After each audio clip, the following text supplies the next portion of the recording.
En cuanto a la evolución cronológica a la que hacíamos referencia, creo que es bastante clara, ¿no? Es en toda la publicidad que hemos recogido desde el siglo, desde el comienzos de siglo, hemos ido marcado una acotación a comienzos del siglo XX, por décadas vamos viendo como efectivamente en ese inicio, cuando todavía no se estaba concienciando a los ciudadanos sobre la importancia del higienismo, sobre la importancia de los cuidados para evitar la propagación de enfermedades, como determinados hábitos generaban una mejor salud. Entonces vemos que en 1910 la publicidad de medicamentos como tal no era tan presente. Estábamos hablando de elementos pues, para dolores musculares, parches o otra serie de productos que lo que hacían era pues, mejorar un poco la calidad de vida en la línea de lo que venía por delante, pero todavía no estaban en las preocupaciones de, como decíamos, de evitar las enfermedades. Estaban siendo más paliativas que preventivas, ¿no? La publicidad que tenemos en este periodo. Y de hecho resulta llamativo como todavía es una industria farmacéutica incipiente vinculada con la botica antigua en la que se hacían remedios y donde se trabaja con productos que luego pues no eran lo más adecuado para determinadas cuestiones. Bueno, aquí tenemos un ejemplo un poco extremo, ¿no? Un jarabe de heroína que luego, obviamente pues no era el uso correcto. Bueno, incipiente, ¿no? Por alguna manera. En los años 20 se empiezan a registrar soluciones para mayor variedad de dolencias, en la línea de lo que estábamos comentando, ¿no? Se identifican una serie de males, de enfermedades que pueden ser prevenidas y que, en todo caso, los cuidados paliativos pueden ser más rápidos y más eficaces de lo que lo eran en décadas anteriores.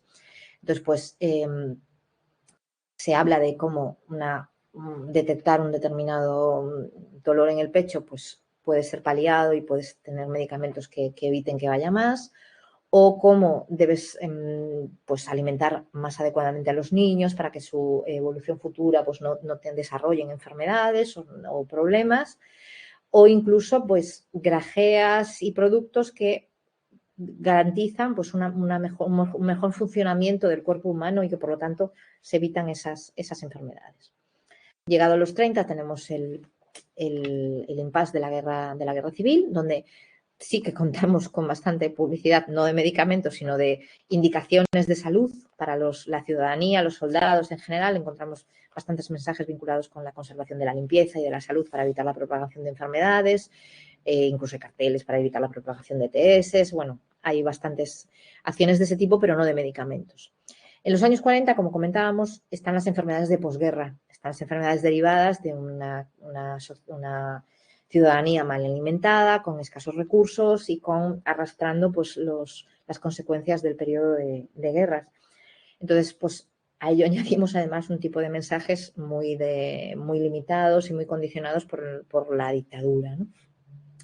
Entonces, pues aquí tenemos pues, publicidad de productos que mejoran la alimentación de los niños, incluyendo un mensaje de responsabilidad de estar sano para colaborar con el país. Como digo, pues productos para evitar el raquitismo, que estaba vinculado pues, con mala alimentación y desarrollo de enfermedades en las madres, mala gestación y demás.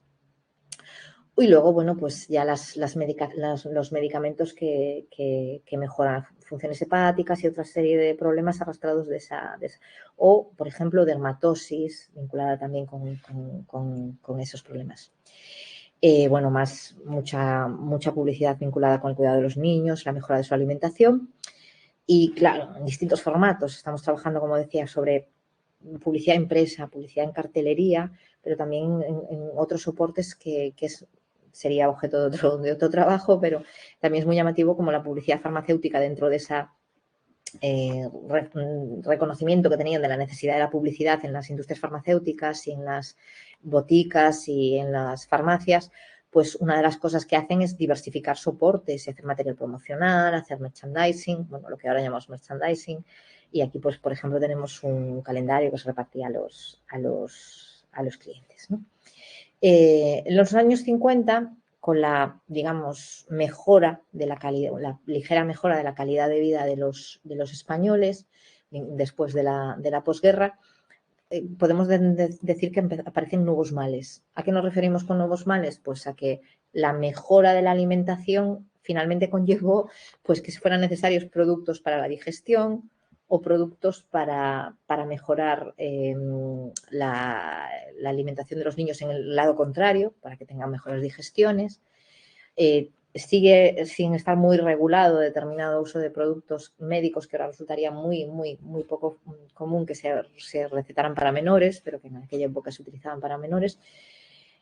Productos para adelgazar, productos para evitar el colesterol, productos, digamos, para que cuando la mejora social se produce, la necesaria mejora social se produce, pues conlleva también problemas vinculados pues con la alimentación excesiva y otra serie de cuestiones, además de, bueno, por supuesto, gota o otras enfermedades vinculadas con esto.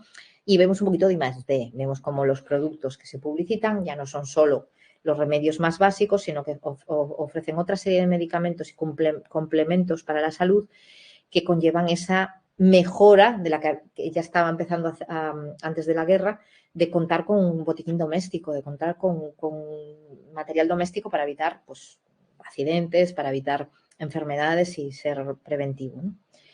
En los años 60, además de los productos, lo que estaba diciendo, además de los productos básicos médicos, medicación para tratar enfermedades o para prevenir enfermedades del cuerpo, se empiezan también a tratar pues, enfermedades más vinculadas con trastornos de índole nerviosa, depresión, ansiedad y otra serie de enfermedades que hasta esa época pues, no eran tan reconocidas o no se consideraban como tal y por lo tanto no se diagnosticaban o no se trataban mediante medicamentos. Entonces sí que encontramos ya analgésicos y productos que se preocupan no tanto de una dolencia física muy concreta, sino del bienestar general del paciente, del cliente, ¿no? Por supuesto, males modernos, no es que sean males que no existieran antes, sino que se extienden más en épocas de mayor bonanza económica, la diabetes, por supuesto el colesterol, la hipertensión. Y llegamos así a los años 70, donde podemos considerar que la sociedad española se incorpora plenamente en la sociedad de consumo y hablamos de enfermedades modernas, anginas de pecho, depresión y colesterol y esa línea de trabajo. Entonces, creo que existe en el esfuerzo que hemos realizado de analizar hasta 1.500 piezas publicitarias, existe una correlación bastante razonable desde el punto de vista de la evolución social de España y la evolución de la publicidad médica. Existe bastante correlación, ¿no?, al respecto. Y por eso nos parecía interesante ver algunos casos concretos que nos hemos encontrado en este análisis que inciden sobre lo explicado, ¿no? Entonces, nos hemos quedado con el caso de la marca Biodramina, por ser una marca que sigue existiendo hoy en día y, por lo tanto, sabemos cómo se vende hoy en día. Encontramos las primeras referencias de Biodramina en los años 50, en el año 52, pero nos pareció muy llamativo cómo se fue posicionando la marca en un periodo muy corto, en el periodo además que coincide con los años 50, cuando es ese salto cualitativo en la sociedad de las posguerra a vamos a ir introduciéndonos poco a poco en ese concepto de salud, en ese concepto de cuidado y de mejora social. Entonces ahí encontramos con que Biodramina se presenta, esto es un flyer, un folleto que tendrían en las farmacias para presentarse como un producto para la mejora de muchísimas cosas. O sea, hay un listado de posibles usos de Biodramina muy amplio. Al año siguiente, en el año 53, la Biodramina ya se ofrece como propuesta para el mareo en los viajes. Es una gráfica muy interesante porque lo que sitúa es un hombre solo, con su maleta, que tiene más que ver con un emigrante que no con un turista. Estamos hablando de los años 50 en España.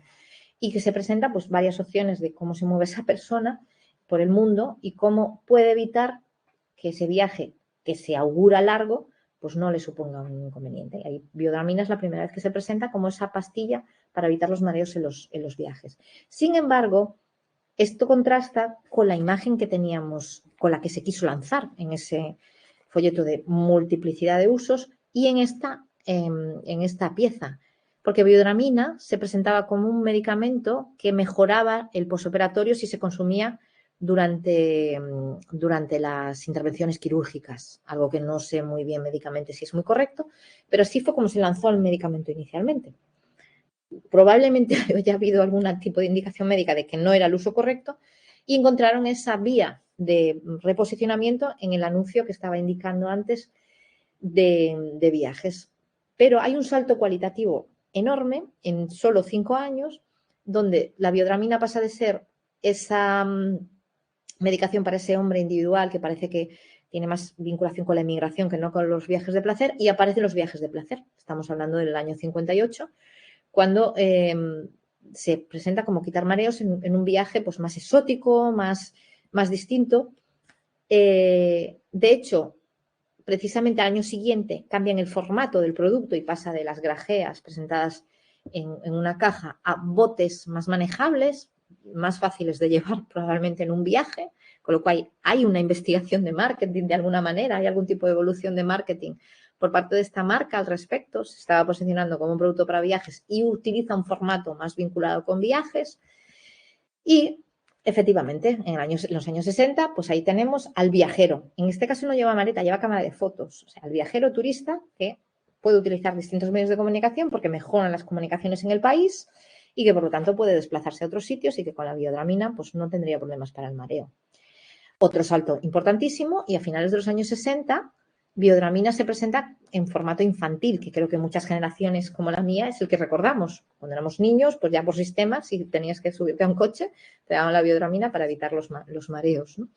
Entonces, feliz viaje para papás y se posiciona como un producto para niños, que fue, yo creo, que la línea que siguió durante bastante tiempo. Una gráfica me parece muy interesante y muy innovadora para esa época, con esos dibujos infantiles. Y cambiando también el modelo social en el que las familias empiezan a salir de viaje. Las familias empiezan a moverse dentro del país para hacer turismo, para ir a otros sitios, y ahí hay un cambio social importante.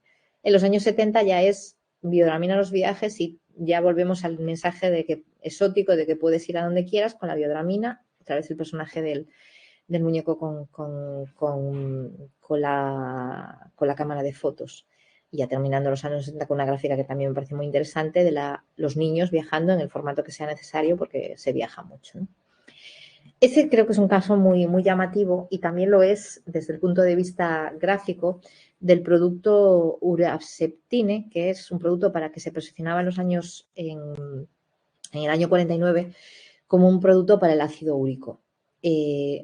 Claro, es un producto para ácido úrico, es difícil expresar gráficamente ese producto. De hecho, vemos que esta primera gráfica presentada es muy básica, donde se presenta el producto. Es un anuncio de producto y disuelve y expulsa el ácido úrico. A partir de ahí empezamos a ver los intentos que hay, que me parecen interesantes y muy, muy innovadores, de expresar gráficamente lo que hace el producto, ¿no? Es un ejercicio publicitario básico. Entonces, aquí tenemos un ejemplo del año 50 en el que lo que se hace es vincular la disolución del ácido úrico que provocaría este producto con un hielo al sol. Se disuelve y entonces pues, lo expresan gráficamente con la disolución de un hielo. Me parece una solución interesante. Al año siguiente vuelven a hacer otra metáfora visual, en este caso con la limpieza del riñón y poner el producto como un imán que atrae todos esos elementos inapropiados que puede tener el riñón, también mediante un imán, mediante esa expresión gráfica. Y unos años después vuelven a hablar de eliminar el ácido úrico hablando de un filtro, como filtraría pues ahí el tabaco y los malos productos que tendría el riñón y que el producto pues los limpiaría, ¿no? Y con este símbolo de ese filtro, ¿no? que haría la medicación.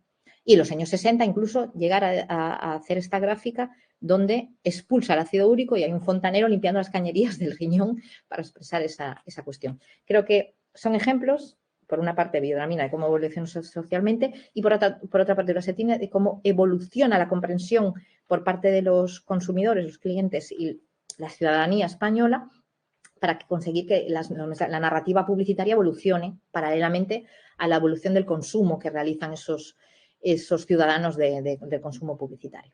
Y hasta aquí el fin de sufrimiento de la intervención. Es, como veis, un tema amplio, interesante, que podría dar mucho de sí. Os dejo unos cuantos enlaces por si queréis leer sobre el mismo y espero que os haya resultado interesante y que la clase pues, resulte todavía más entretenida.